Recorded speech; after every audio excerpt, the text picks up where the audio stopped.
Hello दोस्तों, spiritual knowledge की दुनिया में एक बार आपका फिर से स्वागत है। जी हाँ दोस्तों आज का जो टॉपिक है वो है श्री मदन धाम किसे कहते हैं या फिर श्री मदन धाम क्या है।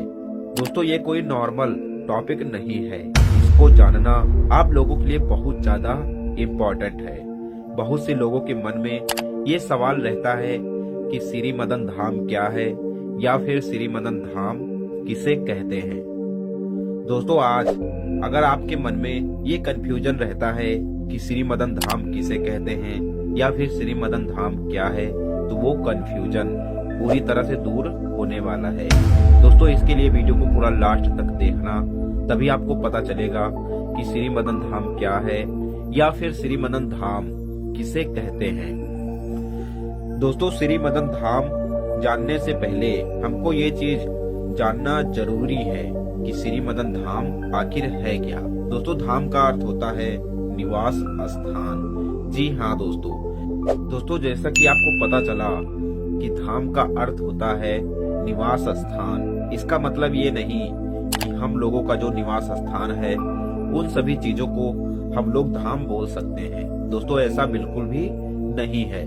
धाम का अर्थ होता है निवास स्थान, लेकिन उन महान आत्माओं का निवास स्थान होता है जिनकी हम लोग पूजा करते हैं, भजन गाते हैं, आरतियां करते हैं। उन सभी का निवास स्थान होता रहा है। जैसा कि हम लोगों ने हिस्ट्री में देखा ही है, बहुत सी महान आत्माएं धरती पर आई। उन सभी महान आत्माओं को आज हम लोग भौतिकवाद में पूजा करते हैं, आरतियां गाते हैं और उन सभी महान आत्माओं के आगे हम लोग नतमस्तक होते हैं। उनमें से बहुत सी महान आत्माएं ऐसी थी जिनका जन्म जहां जहां हुआ था उन निवास स्थानों को हम सभी ने धाम कहा। जैसे श्री कृष्ण का धाम तो हम लोग जानते ही हैं, श्री राम जी का धाम हम लोग जानते ही हैं, साईं बाबा का धाम हम लोग जानते ही हैं और गुरु नानक जी का धाम हम लोगों को पता ही है।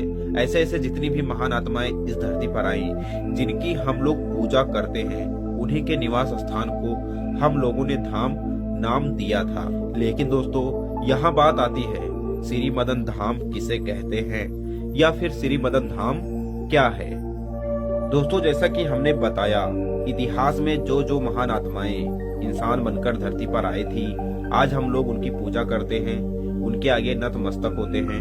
उन्हीं के निवास स्थान को धाम कहा गया था। लेकिन दोस्तों श्री मदन धाम यहाँ पर वो शक्ति, वो ताकत जिसे हम ईश्वर, अल्लाह, गॉड, राधा स्वामी, निराकार आदि नामों से जानते हैं, जिसे हम प्रकृति, नेचर, कुदरत और ऊपर वाला कहते हैं। और दोस्तों इतिहास में जिन जिन महान आत्माओं के निवास स्थान को धाम कहा गया है, वो भी महान आत्माएं जिस भी ताकत को याद करती थी, जिस भी ताकत को मानती थी, वो ताकत गिनती में एक है जिसे परम शक्ति कहा गया है।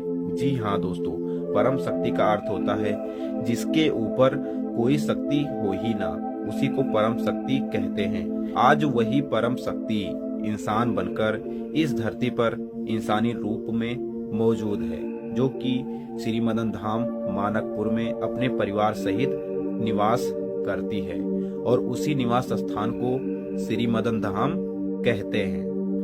दोस्तों श्री मदन धाम में जो पूर्ण परमेश्वर श्री मदन जी हैं, वो ऐलान करते हैं, न मैं नर हूँ न मैं नारी हूँ, मैं केवल और केवल एक शक्ति हूँ जो किसी विशेष उद्देश्य की पूर्ति के लिए इंसान बनकर धरती पर आई हूँ और उनका मौजूदा नाम मदन है। दोस्तों पूर्ण परमेश्वर श्री मदन जी इंसानी रूप में तो धरती पर आए, लेकिन अपने साथ साथ बहुत सी शक्तियों को भी साथ लेकर धरती पर आए हैं। लेकिन दोस्तों पूर्ण परमेश्वर श्री मदन जी के परिवार में जितनी भी शक्तियां रहती हैं और पूर्ण परमेश्वर श्री मदन जी जिस स्थान पर निवास करते हैं, उसी स्थान को श्री मदन धाम के नाम से जाना जाता है। जी हाँ दोस्तों,